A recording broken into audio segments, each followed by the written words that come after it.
بہلول کا نام آپ نے سنا ہوگا، یہ مشہور مجاذیب میں سے یہ مجذوب گزرا ہے۔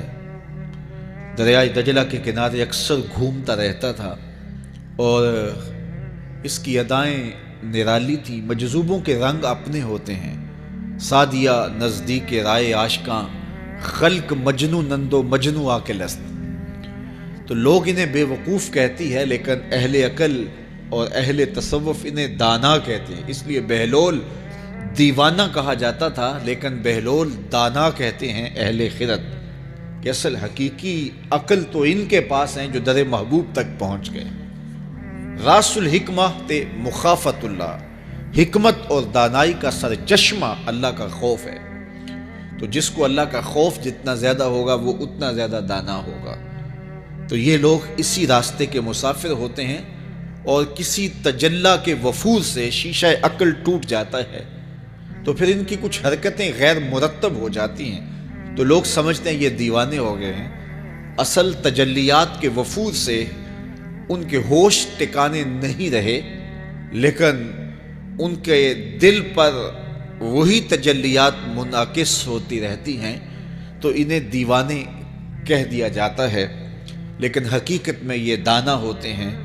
ان کے اندر کی دنیا مرتب ہوتی ہے، لیکن باہر کی دنیا غیر مرتب ہوتی ہے۔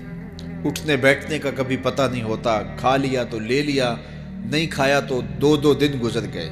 پہننے کو کچھ میسر آ گیا تو ٹھیک ہے، نہ میسر آیا تو کئی دن گزر گئے۔ تو ان کو اپنے ظاہر کا خیال نہیں ہوتا، ان کی نظر مشاہدہ جمال پہ ہوتی ہے، اور پھر یہ دنیا سے اور اپنے آپ سے بھی بے گانے ہو جاتے ہیں، اور لوگ انہیں دیوانہ کہہ کے پکارتے ہیں۔ ہارون الرشید گیا نا قبرستان کے قریب سے گزرا تو وہاں بہلول بیٹھا ہوا تھا۔ یہ مشہور مجاذیب میں سے مجذوب اس کو کہتے ہیں کہ تجلیات کے وفور سے جس کا شیشہ عقل ٹوٹ جائے، اس کو مجذوب کہتے ہیں، اور لوگ اسے پاگل کہتے ہیں، لیکن اصل میں تو عقل مند یہ ہیں۔ تو بہلول بیٹھا تھا قبرستان میں، تو ہارون الرشید گزرا تو بہلول نے توجہ نہ دی، تو ہارون الرشید نے چاہا کہ میں اس کو دکھاؤں کہ میں محل کیا ہوتے ہیں، تخت و تاج کیا ہوتے ہیں۔ اس نے دعوت دی، بہلول آؤ نا ذرا بغداد میں، شہر کی رونقیں دیکھو، محلات کی زندگی دیکھو۔ تو حضرت بہلول نے جو جواب دیا بڑا خوبصورت تھا، کہا شہر والے سارے ادھر آ رہے ہیں، میں شہر کیا لینے جاؤں؟ تم مجھے شہر بلا رہے ہو، اور شہر والے سارے روز ادھر آ رہے ہیں، تم کندھوں پہ اٹھا کے روز انہیں ادھر لاتے ہو اور میں شہر چلا جاؤں۔ تو بادشاہ کی بولتی بند ہو گئی۔ یہ بہلول بھی اسی قبیلے کا فرد تھا، دجلہ کے کنارے مٹی کے گھروندے پاؤں پہ بناتا اور انہیں مسمار کر دیتا ہے۔ وہ کبھی آپ نے دیکھا ہوگا کہ بچے ریت میں اپنا پاؤں رکھ کر کے اوپر سے ریت تھپک لیتے ہیں اور پھر پاؤں ہولے سے نکال لیتے ہیں، بچ جائے تو بڑے خوش ہوتے ہیں، اور جب کھیل ختم ہو جاتے تو اسے گرا دیتے ہیں اپنے ہاتھوں سے۔ بہلول بھی اسی شغل میں لگا ہوا ہے۔ بہلول یہ کام کر رہا ہے، گروندے بناتا ہے گراتا ہے، گروندے بناتا ہے گراتا ہے۔ بادشاہ گزرا، پوچھا بہلول کیا کر رہے ہو؟ ہنس کے کہا جنت کے مکان بنا رہا ہوں۔ کہا بیچتے ہو؟ ہاں بیچتا ہوں۔ کتنے کا؟ 10 روپے کا، سیل لگائی ہوئی ہے۔ بادشاہ مسکرا کے گزر گیا، دیوانہ ہے، مجنو ہے، اپنی موج میں لگا ہے۔ پیچھے سے ملکہ زبیدہ بھی آ رہی تھی، اس نے بھی دیکھا، کہا بہلول کیا کر رہے ہو؟ کہا جنت کے مکان بنا رہا ہوں۔ کہا بیچتے ہو؟ ہاں 10 روپے کا بیچتا ہوں۔ 10 روپے بادشاہوں کے لیے کیا ہوتے ہیں؟ 10 درہم نکالے، اس کو دیا، اس نے دریائے دجلہ میں پھینک دیا۔ فقیر اتنی دیر تک فقیر نہیں بنتا۔ داتا صاحب فرماتے جب تک مٹی کا ڈھیلا اور سونے کی ڈلی اس کی نظر میں برابر نہیں ہو جاتا۔ اور ایک مکان کے گرد، ایک وہ گروندے کے گرد دائرہ لگایا، کہا یہ تیرا ہوا۔ ملکہ گزر گئی، بادشاہ بھی چلا گیا، شام کو اپنے محل میں پہنچے۔ بادشاہ سویا، منظر جاگا کہ حشر کا دن ہے، پھر جنت کا منظر ہے، جنت میں بڑے بڑے خوبصورت مکان ہیں۔ ایک مکان تو بڑا ہی اچھا لگا، تو جی چاہا کہ اس مکان کو دیکھوں۔ تو جب قریب گیا تو دروازے پہ لکھا تھا ملکہ زبیدہ۔ شوق سے آگے بڑھا تو دربان نے روک دیا، کہا یہ ملکہ کا ہے؟ کہا وہ میری ہی ملکہ ہے۔ کہا دنیا کے ضابطے اور ہیں، آخرت کے ضابطے اور ہیں۔ بادشاہ کی آنکھ کھل گئی، بے چین ہو گیا، ملکہ کو بیدار کیا، کہا تو کون سا نیک عمل کیا ہے؟ میں نے جنت میں تیرا یوں مال دیکھا ہے۔ ملکہ کہنے لگی وہی معمول کی نمازیں، وہی سب کچھ، کوئی نیا کام تو میں نے کیا نہیں۔ ہاں یاد آیا، کل گزر رہی تھی، دجلہ کا کنارہ تھا، وہ جسے لوگ مجذوب کہتے ہیں، وہ جو دیوانہ کہلاتا ہے، وہ بہلول وہ جنت کے محل کہتا تھا وہ بنا رہا تھا. میں نے کہا چلو کوئی بات نہیں، فقیر ہے، 10 روپے کیا ہوتے ہیں. تو میں نے 10 روپے کا ایک محل خریدا تھا. بادشاہ سر پکڑ کے بیٹھ گیا، وہ تو مجھے بھی کہتا تھا. میں دیوانے کی بات سمجھ کے گزر گیا. اگلے دن بادشاہ قصدن گزرا. جب قصدن گزرا نا تو دل دھڑک رہا تھا کہ کہیں مجذوب پھر آج مل جائے اور اسی موج میں ہو تو کام بن جائے. دیکھا تو بہلول وہاں بیٹھا ہوا ہے. آگے بڑھ کے دیکھا تو کام بھی وہی. بادشاہ پھر رک گیا، پوچھا بہلول کیا کر رہے ہو؟ اب دل دھڑک رہا تھا کہ مجذوب ہے، کوئی اور بات کہہ دے تو چلو اچھا ہو کہ وہی جواب دے دے. اس نے وہی جواب دیا، جنت کے محل بنا رہا ہوں. بادشاہ کا کچھ دل ٹھہرا، پھر کہا اچھا بیچتے بھی ہو؟ ہاں ہاں بیچنے کے لیے بنا رہا ہوں.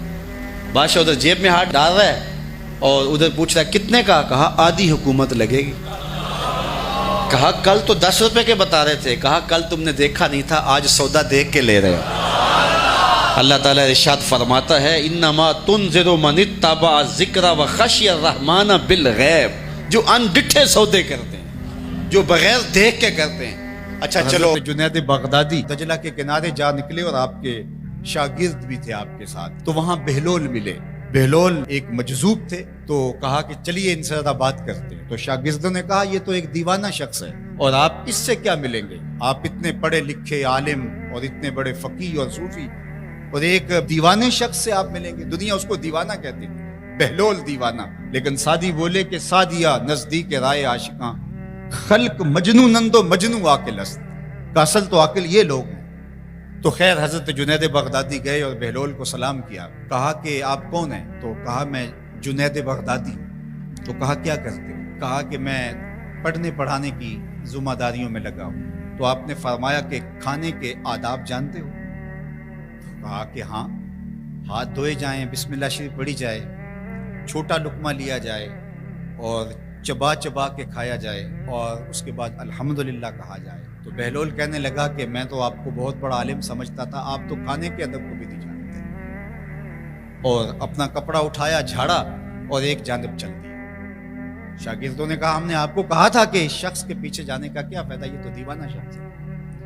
تو کہا نہیں میں اس کے پیچھے چلتا ہوں. پھر آپ اس کے پیچھے بھاگے.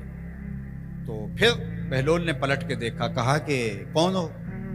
کہا کہ میں جنید ہوں، آپ کو ملنے آیا ہوں. تو آپ نے پھر ایک سوال کیا، گفتگو لمبی ہو جائے. تیسری مرتبہ بھی جب وہ اپنا دامن جھاڑ کے گزرے تو پھر آپ آگے بڑھے. انہوں نے پوچھا کون ہو؟ انہوں نے کہا کہ میں ایک عام سا شخص ہوں، تو آپ کے پاس جو ہے وہ سیکھنے آیا ہوں. تو کہا کہ میں نے تم سے پوچھا تھا کہ کھانے کے آداب کیا ہیں، تو تم نے یہ بتایا تھا. کہا جی میں نے تو یہی پڑھا ہے اور میں نے یہی بتایا ہے. تو کہا کھانے کا سب سے پہلا ادب یہ ہے کہ لقمہ حلال کا ہو. باقی لقمے چھوٹے چھوٹے توڑ کے کھائے یا چبا چبا کے کھائے یا جو ہے وہ پانی پہلے پیے یا بعد میں پیے، کہا یہ باتیں بات کی ہے. سب سے پہلا ادب کھانے کا یہ ہے کہ لقمہ طیب ہو، لقمہ طاہر ہو، لقمہ پاکیزہ ہو. اللہ اکبر. تو ہمارے رب نے ہمیں پاکیزہ رزق کھانے کی تلقین فرمائی ہے. تو میں دریائے دجلہ کے کنارے حضرت سری سختی کے مزار پہ حاضر ہوا تو حضرت جنید بغدادی اور حضرت شیخ شبلی کے مزار پہ، حضرت ذوالنون مصری کے مزار پہ اور دیگر مزار، یہ سارے دجلہ کے کنارے واقع ہیں. تو وہاں بچے کھیل رہے تھے. تو ہم نے ان بچوں سے پوچھا کہ یہاں کوئی اور مزار بھی ہے؟ تو انہوں نے اشارہ کر کے بتایا کہ آپ اس سمت جائیں تو آگے بہلول دانا کا مزار ہے. تو شوق تھا تو ہم وہاں گئے تو بہلول دانا کا مزار تھا، باہر لگا ہوا تھا بورڈ. تو شکستہ سا مزار تھا، ہم اندر داخل ہو گئے. تو میں نے بہلول دانا کی قبر دیکھی کہ اس کی قبر کے اوپر جو غلاف پڑا ہوا تھا وہ بھی آدھا تھا اور پھٹا ہوا تھا. میں نے کہا فقیروں کی جو علامتیں ہوتی ہیں وہ مرنے کے بعد بھی پائی جاتی ہیں. آج بھی مجذوبیت کا رنگ اس کی قبر پہ نمایاں ہے. اور میں نے دوستوں کو کہا جو میرے ساتھ تھے، میں نے کہا دیکھو کو جو ہوتے ہیں نا مجذوب، بعض کا کپڑے بھی واجبی ہوتے ہیں ان کے اوپر. تو یہ دیکھیے کہ اس کا غلاف بھی جو ہے وہ آدھا ہے اور وہ بھی جگہ جگہ سے پھٹا ہوا ہے. تو اس کی قبر بھی اس کے جذب کی کہانی سنا رہی ہے. تو یہ دریائے دجلہ کے کنارے گھومتا تھا اور لوگ اس سے ملتے تو جو اس کی زبان سے نکلتا وہ پورا ہو جاتا۔ تو ایک دن دریائے دجلہ کے کنارے یہ گھوم رہا تھا کہ ہارون رشید اپنے مکان کی، اپنے محل کی چھت پہ ٹہلتے ٹہلتے بہلول کو دیکھتا ہے، تو خادموں کو کہا کہ ذرا اسے میرے پاس حاضر کرو۔ شاہی حکم نامہ تھا، جو چھت کے اوپر خادم تھے انہوں نے اوپر سے ڈولی پھینکی اور نیچے والوں کو اشارہ دیا، انہوں نے بہلول کو پکڑا اور ڈولی میں رکھ دیا، اوپر والوں نے رسیاں کھینچ لی۔ 2 لمحوں کے بعد بہلول بادشاہ کے سامنے تھا۔ تو بادشاہ نے بہلول سے کہا کہ بہلول ایک بات تو بتاؤ۔ کہا پوچھئے۔ کہا آپ خدا تک کیسے پہنچے ہو؟ تو بہلول نے مسکرا کے کہا جیسے آپ تک پہنچا۔ علامہ اقبال نے جو مرد کلندر کی نشانیاں بتائی ہیں ان میں سے ایک نشانی یہ ہے، بات میں سادہ و آزادہ، معانی میں دقیق، کہ اس کی بات بہت لمبی اور لچھے دار اور گچھے دار نہیں ہوتی، سیدھی سیدھی بات ہوتی ہے لیکن سیدھی روح میں اترتی ہے، مختصر اور جامع کلام کا حامل ہوتا ہے اللہ کا بندہ۔ تو کہا کہ بادشاہ جیسے آپ تک پہنچا ہوں۔ تو بادشاہ کا تو خیال تھا کہ کوئی بڑی باریک بینی سے کوئی فلسفہ بتائے گا، لیکن یہ 2 لفظوں میں اس نے کہہ دیا جیسے آپ تک پہنچا۔ بادشاہ نے کہا میں نہیں سمجھا۔ کہا بات تو سادہ سی ہے، تیری عقل میں نہ آئے تو میں کیا کر سکتا ہوں؟ کہا حضرت آپ سمجھا دیجئے۔ تو بہلول نے کہا کہ حضرت میں خود آنا چاہتا تو دیوان خانے میں جاتا، درخواست لکھ کے لے جاتا، پھر جمع ہوتی، پھر کئی واسطوں سے ہوتے ہوئے آپ تک پہنچتی، آپ پھر مجھے وقت دیتے ملاقات کا، 6 ماہ بعد، سال بعد۔ اس وقت پہ میں تیار ہو کے ملاقات کرنے آتا، آپ کے کوئی شاہی مہمان آ جاتے تو پھر ملاقات منسوخ ہو جاتی، پھر بھی آپ کی مرضی ملاقات ہوتی نہ ہوتی، میں چاہتا تو مہینے سال لگ جاتے، لیکن ملاقات پھر بھی آپ کی مرضی پہ، اور جب آپ نے چاہا ہے تو 2 گھڑیاں بھی نہیں لگی۔ تو کہا بندہ چاہے تو کروڑوں سال بھی بیت جائیں، اس کے قرب کی کوئی انتہا نہیں ہے، لیکن جب وہ چاہے تو 2 گھڑیاں بھی نہیں لگتی۔ مانا کہ محبت کے سفر میں ہر گام پہ 100 مشکل ہے، لیکن یہ سفر آسان بھی ہے اگر ساتھ تمہارا ہو جائے۔ تو کہا کہ قل ان کنتم تحبون اللہ فاتبعونی یحببکم اللہ، کہ اگر تم اللہ سے محبت کرتے ہو تو آسان طریقہ تمہیں بتا دیتے ہیں، میرے محبوب کی چوکھٹ پہ آ جاؤ، اللہ اکبر، جس کو تم ڈھونڈنے نکلے تھے وہ تمہیں وہاں مل جائے گا، اور تم اس سے محبت کا دعویٰ رکھتے تھے وہ تم سے محبت کا دعویٰ کرے گا، اور پھر جب تم اس کے محبوب ہو جاؤ گے تو پھر جو تم کہو گے وہ کیوں نہیں ہوگا، کیونکہ محبوبوں کی تو بات مانی جاتی ہے۔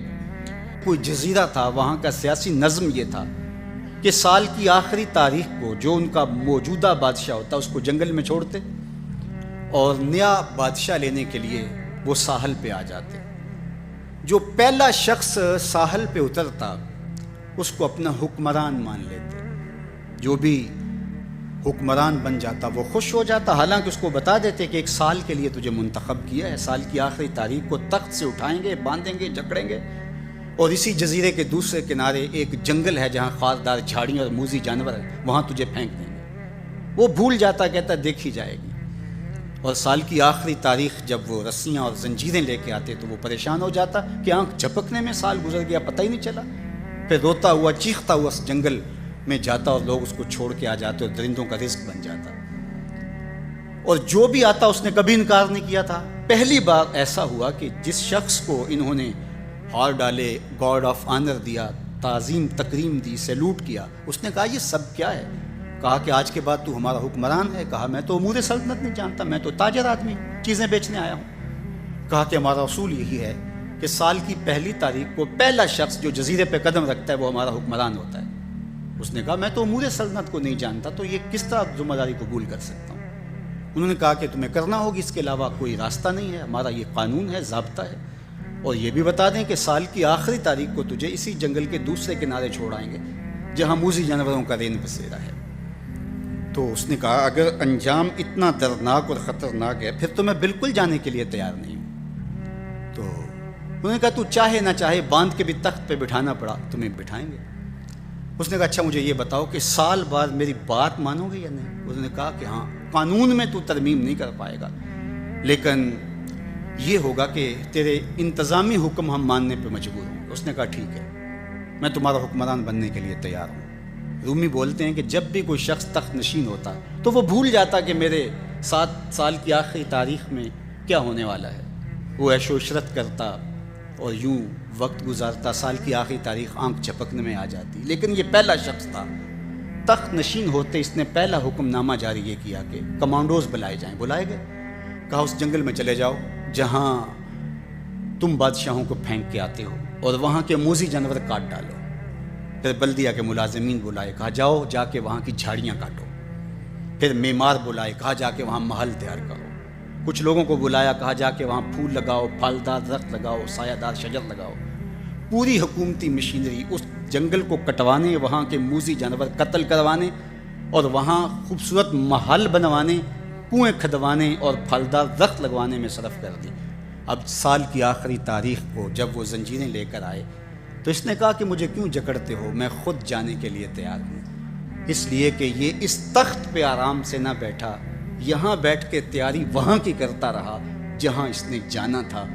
کافر اور فاسق دنیا کے تخت پہ عیش کرتا ہے، بھول جاتا ہے کہ میں نے کہاں جانا ہے، اور صالح مومن اس تخت پہ آرام سے نہیں بیٹھتا، جہاں جانا ہے اس کے لیے تیاری کرتا رہتا ہے۔ اور جب جنازہ اٹھتا ہے تو وہ کہتا ہے اجلوا بی ولا تؤخروا بی، دیر نہ کرو، مجھے جلدی لے جاؤ، میرا تو وہاں انتظار ہو رہا ہے۔ اور پھر جب وہ وہاں پہنچتا ہے تو القبر روضۃ من ریاض الجنہ، وہ جنت کے باغوں میں سے باغ بن چکی ہوتی ہے۔ وہ سارے تھور، ساری جھاڑیاں، ساری آگ اور وہاں کے سارے بھڑکتے ہوئے شعلے بجھا چکا ہوتا ہے، اپنے اعمال کے لشکر بھیج کے۔ ہم نے دیکھنا ہے کہ ہم یہاں آخرت کے لیے کچھ بھیج رہے ہیں کہ یہیں سب کچھ لٹا رہے ہیں۔ دنیا کے مختلف ممالک میں جانا ہوتا ہے۔ تو ایک دفعہ میں اٹلی گیا تو وہاں ایک شہر میں مجھے کچھ دوست لے گئے، تو وہ چھوٹا سا گھر تھا، تو 20 سے 30 لوگ وہاں رہ رہے تھے۔ تو میں بڑا حیرت زدہ ہوا، تو میں نے کہا کہ آپ یہاں تنگ سی جگہ پہ 20-25 لوگ رہ رہے ہیں، تو اتنی مشکل میں کیوں رہ رہے ہیں؟ تو کوئی بڑا سا گھر خرید لیں، آسودہ رہیں۔ تو انہوں نے کہا کہ جناب آپ ہمارے علاقے میں جا کے دیکھیں، 5-5 کنال کے گھر ہم نے وہاں شروع کیے ہیں۔ ہم یہاں کمائی کرنے آئے ہیں، عیش کرنا تھوڑے آئے ہیں، ہم تو چند سالوں کے لیے یہاں آئے ہیں، اس لیے ہم یہاں سے کماتے ہیں، بھیجتے وہاں ہے جہاں ہم نے ہمیشہ جا کے رہنا ہے۔ میں نے کہا یہی تو میں سمجھانے آیا ہوں، جہاں جتنا رہنا ہے وہاں کا انتظام بھی اس حساب سے کرو۔ حضور نے فرمایا کن فی الدنیا کانک غریب او عابر السبیل، دنیا میں ایسے رہو جس طرح مسافر اجنبی رہتا ہے۔ دنیا پر جینا لگا کے بیٹھ جاؤ، چند دن کے لیے آئے ہو، یہ آخرت کی کھیتی ہے، دار العمل ہے، وہ آخرت دار الجزا ہے۔ تو قبل اس سے کہ وہ وقت آئے ہاتھ ملتے رہ جائیں، توبہ کا در کھلا ہے، سورج ابھی مغرب سے طلوع نہیں ہوا، اللہ کی رحمتیں برس رہی ہیں، اٹھے ہوئے ہاتھ وہ موڑتا نہیں، خالی نہیں پھیرتا۔ تو اس کی دہلیز، اس کا در، اس کی چوکھٹ، کائنات کا سارا حسن حضور کے قدموں میں ہے۔ تو کہا محبوب مجھے قسم تیرے زمانے کی، انسان خسارے میں۔ اب انسان تو خسارہ ماننے کو تیار نہیں ہے، وہ کہتا میں تو خسارے میں نہیں ہوں، میں تو ہواؤں کے دوش پہ اڑتا ہوں، میں تو کائنات کو نخچیر بنایا ہوا ہے، زمانہ میرا باج گزار ہے، ستاروں پہ کمندے میں ڈال چکا ہوں، میں اپنی زندگی کو آسائشوں سے بھر لیا ہوا ہے، کہاں وہ گھاس پھوس کے جھونپڑے اور کہاں عالی نصب کوٹھیاں، کہاں کھانے کے لیے نان شبینہ بھی میسر نہیں تھا، اور کہاں اتنے کھانے کہ انتخاب مشکل ہو جاتا ہے، کہاں پیوند لگے ہوئے کپڑے اور کہاں اتنے لباس ہیں کہ بدلنے کی باری نہیں آتی ہے۔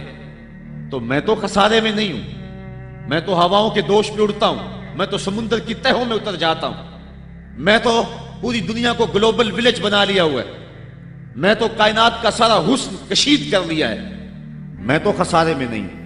اللہ کہتا ہے محبوب مجھے قسم تیرے زمانے کی، یہ خسارے میں ہے، یہ خسارہ ماننے کو تیار نہیں، اور اللہ کہتا ہے محبوب مجھے تیرے زمانے کی قسم یہ خسارے میں۔ تو امام راضی فرماتے ہیں، آپ فرماتے ہیں جو خسارہ ہے یہ انسانیت کا ہے، اگر یہ ہواؤں کے دوش پہ اڑتا ہے تو یہ انسان کا کمال نہیں ہے، یہ تو چڑیا بھی اڑتی ہے، یہ تو مکھی بھی اڑتی ہے۔ اگر یہ پانی میں تیرتا ہے تو یہ تو مچھلی بھی تیرتی ہے۔ اگر اس نے آسائشیں اور سہولتیں اپنے لیے تلاش کر لی ہیں تو وہ تو دوسری مخلوقات کو بھی حاصل ہے۔ تو انسان کا خسارہ ہے، انسان کا۔ یہ جو عروج جس کی یہ کہانی سنا رہا ہے، یہ حیوانیت کا عروج ہے، اس کی انسانیت کہاں گئی؟ ہواؤں کے دوش پہ تو اڑتا ہے لیکن من کی دنیا سے تو ناآشنا ہے۔ یہ ستاروں پہ کمندے تو ڈال رہا ہے، ہمسائے کی تو خبر نہیں سے کو۔ یہ دنیا کے اوپر بڑا باخبر شخص ہے لیکن اسے جو ہے وہ اپنے من کی خبر بھی نہیں ہے۔ ہمارا نرم رو قاصد پیام زندگی لایا، خبر دیتی تھی جن کو بجلیاں وہ بے خبر نکلے۔ یہ تو من سے ناآشنا ہے، کہاں گئی اس کی انسانیت؟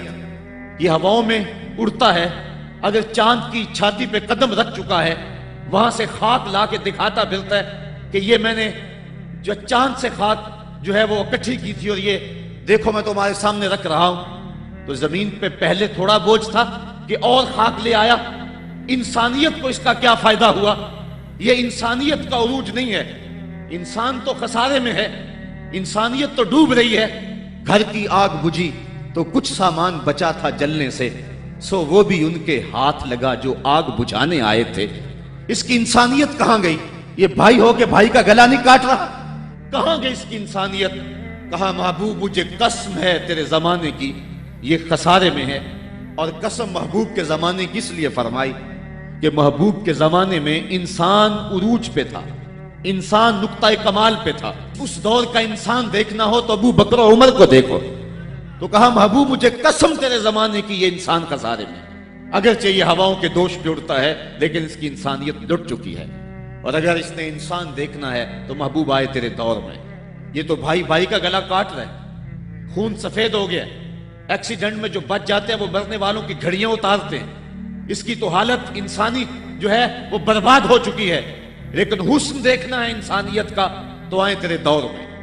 جب ایک شخص زخموں سے چور تڑپ رہا ہے اور کہتا ہے العطش، ہائے مجھے پیاس لگی ہے، ایک بندہ کہیں سے پانی کا پیالہ لیے اس کی پیاس بجھانے کے لیے آگے بڑھتا ہے اور اس کو پانی دیتا ہے اور وہ بھی ہونٹوں تک لے آتا ہے کہ دوسری طرف سے آواز آتی ہے العطش، تو یہ پیالہ اسی وقت پیچھے کر دیتا ہے اور کہتا ہے میرے بھائی کو شاید زیادہ پیاس لگی ہے، پہلے اسے دے دو مجھے بعد میں دینا۔ اور یہ جب اس کے پاس جاتا ہے اور وہ پانی پینے لگتا ہے تو تیسری جگہ سے آواز آتی ہے، یہ اسے پانی دیتا ہے تو چوتھی جگہ سے آواز آتی ہے، حتیٰ کہ 7 اشخاص کے پاس پانی لے کے جاتا ہے اور ہر ایک آگے ترجیح دیتا ہے۔ اور جب وہ 7ویں شخص کے پاس پہنچتا ہے تو پہلے کے کرانے کی آواز بڑھ جاتی ہے، یہ کہتا ہے پیچھے بھاگ، پہلے اسے پانی دے۔ اور جب یہ پلٹ کے آتا ہے تو اس کی روح پرواز کر جاتی ہے، پھر دوسرے کے پاس جاتا ہے تو اس کی روح پرواز کر جاتی ہے۔ پانی کا ایک پیالہ اور 7 آدمی زندگی اور موت کی کشمکش میں، نزع کا عالم، اور ایک دوسرے کو ترجیح دے رہے ہیں۔ کہا یہ تھا حسن انسانیت کا۔ محبوب جو تیرے زمانے میں تھا، مجھے قسم تیرے زمانے کی، یہ انسان خسارے میں ہے۔ اگر خسارے سے بچنا ہے تو دامن محمد کا تھامنا ہو۔ الا الذین آمنوا کا بیان اس پہ گواہی دے رہا ہے۔ تو یہ انسان کا خسارہ ہے، انسانیت کا خسارہ ہے۔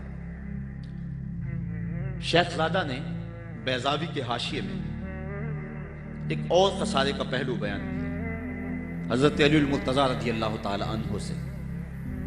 آپ فرماتے ہیں خسارہ یہ ہے، یہ انسان کی جو سانسیں ہیں، ہم لمحہ لمحہ سمجھتے ہیں کہ ہم بڑے ہو رہے ہیں لیکن ہم موت کے قریب ہو رہے ہیں۔ یہ سانسیں موت کی طرف بڑھنے والے قدم ہیں۔ تو یہ ہے انسان کا خسارہ جو اپنی سانسوں کے ذریعے کر رہا ہے۔ امام رازی لکھتے ہیں کہ ایک شخص پھٹے پہ رکھ کے برف بیچ رہا تھا اور ایک بزرگ کہتے ہیں کہ مجھے ان الانسان لفی خسر کا ترجمہ سمجھ میں نہیں آتا۔ جب اللہ کرم نوازی فرمانے لگے تو پھر ہدایت کے سامان اس کے لیے بنتے چلے جاتے ہیں، اور جب کسی کی بہتری کا اللہ ارادہ نہ کرے تو اسے قرآن سے بھی ہدایت نہیں ملتی۔ تو وہ کہتے ہیں میں گیا بازار میں، سمرقند کا بازار تھا، وہاں ایک آدمی پھٹے پہ رکھ کے برف بیچ رہا تھا اور آواز کیا لگا رہا تھا، توجہ چاہوں گا، کہہ رہا تھا ارحموا من یذوب راس مالہ، اور میرے پہ رحم کرو، مجھ سے برف لے لو۔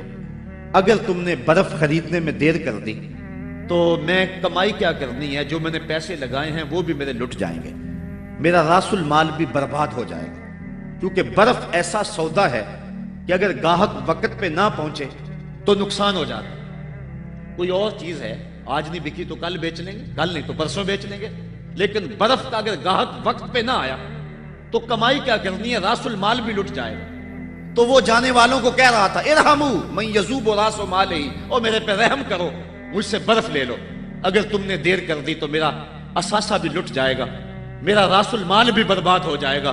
تو وہ بزرگ فرماتے ہیں جب اس نے یہ بات کہی تو مجھے ان الانسان لفی خسر کا ترجمہ سمجھ میں آ گیا۔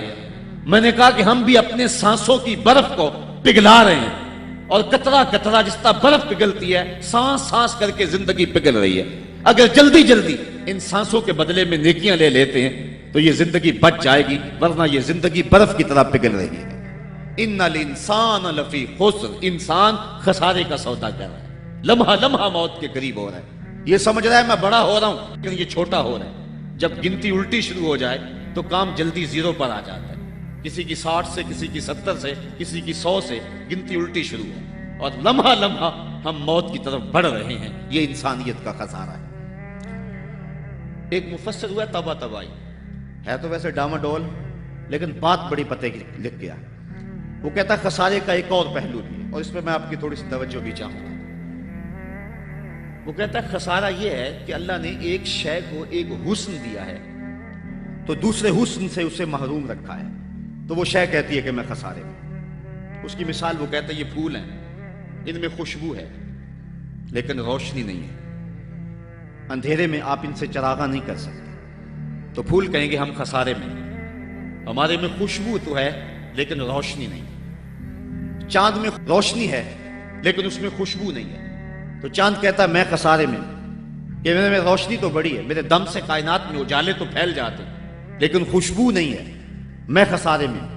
ایک بچہ کہتا ہے میرے میں بچپنے کی معصومیت تو ہے لیکن جوانی کا بانکپن نہیں ہے، لہٰذا میں خسارے میں۔ ایک جوان کہتا ہے میرے میں جوانی کا حسن تو ہے لیکن بڑھاپے کا تجربہ نہیں، لہٰذا میں خسارے میں۔ اور ایک بوڑھا کہتا ہے کہ میرے میں بڑھاپے کا تجربہ تو ہے لیکن اب بچپنے کی وہ معصومیت کا، وہ کاغذ کی کشتی، وہ بارش کا پانی۔ اور اقبال کہتا ہے، آپ کے شہر اقبال میں آیا ہوں، وہ کہتا ہے کہ جنبش زنجیر در سے لطف آتا تھا مجھے، وہ کنڈی بھی ہلتی تھی تو اس سے بھی لطف آ جاتا تھا، آج تو نغمے بھی نہیں نہ بہلاتے، لیکن اس بچپن میں کنڈی کے ہلنے سے بھی لطف آ جاتا تھا تو غم بھول جایا کرتے تھے۔ وہ کیا کسی نے کہا تھا کہ اپنے جل جانے کا بھی احساس نہیں تھا، جلتے ہوئے شعلوں کو چھیڑا کرتے تھے، اب تو ایک آنسو بھی رسوا کر جاتا ہے، بچپن میں جی بھر کے رویا کرتے تھے، اب تو وہ رونے کا حسن بھی نہیں نہ رہا۔ تو کہا کہ میرے پاس بڑھاپے کا تجربہ تو ہے لیکن بچپنے کی معصومیت نہیں ہے، لہٰذا میں خسارے میں ہوں۔ ایک شب زندہ دار کہتا ہے کہ میرے پاس سحری کے آنسو تو ہیں لیکن علم کا بانکپن نہیں ہے، اور ایک عالم کہتا ہے کہ میرے پاس علم کے کمال تو ہیں لیکن تہجد کے سجدے نہیں ہیں، لہٰذا میں خسارے میں ہوں۔ بلبل کہتی ہے میرے لہجے میں تو حسن ہے لیکن میرے بازوؤں میں طاقت نہیں ہے، لہٰذا میں خسارے میں ہوں۔ شیر کہتا میرے بازوؤں میں تو طاقت ہے لیکن میرے پر نہیں ہے کہ میں اڑ سکوں، لہٰذا میں خسارے میں ہوں۔ کوئل کہتی ہے میرے لہجے میں تو جادو ہے لیکن رنگ میرا کالا ہے، لہٰذا میں خسارے میں ہوں۔ مور کہتا ہے میرے پروں میں تو حسن ہے لیکن میرے پاؤں بدصورت ہیں، لہٰذا میں خسارے میں ہوں۔ تو وہ کہتا ہے کہ کائنات کی ہر شے کسی نہ کسی طرح خسارے میں ہے، لیکن پھر کہتا ہے اگر تمہیں شوق ہو کہ ایک ذات ایسی بھی دیکھیں جس میں خسارہ نہ ہو تو آؤ مدینے کی گلی میں آ جاؤ۔ حسن کی ساری شوخیاں، جمال کے سارے کریمے اور حسن کا سارا بانکپن اگر ایک ذات میں دیکھنے کا شوق آ جائے، حسن یوسف دم عیسیٰ ید بیضا داری، ہما دارند آنچے پھوپاں تو تنہا داری۔ کائنات حسن جب پھیلی تو لا محدود تھی اور جب سمٹی تو تیرا نام بن کے رہ گیا۔ اگر یہ شوق ہو کہ کائنات کے سارے حسن ایک پیکر میں دیکھیں تو کہا اس کے لیے میں نے ایک محمد ہی بنا دیا ہے۔ سارے حسن ایک پیکر میں آپ کو ملیں گے، سارے کمال اور سارے جمال اور سارے عروج اور ساری عزتیں اور سارے مراتب آپ کو ایک ذات میں جمع ملیں گے، اور محمد ہوتا ہی وہ ہے جو مجمع کمالات ہو۔ تو کہا کہ یہ ہے ایک خسارے کا پہلو، اور کائنات میں ایک ہی شخص ہے جو خسارے سے بچا ہوا ہے۔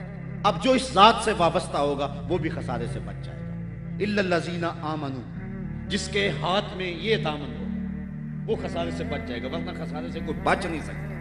نہ دولت بچا سکتی ہے، نہ اقتدار کی بچھی ہوئی مسندیں خسارے سے بچا سکتی ہیں، نہ کوئی اور انسان کو دنیاوی کمال خسارے سے بچا سکتا ہے۔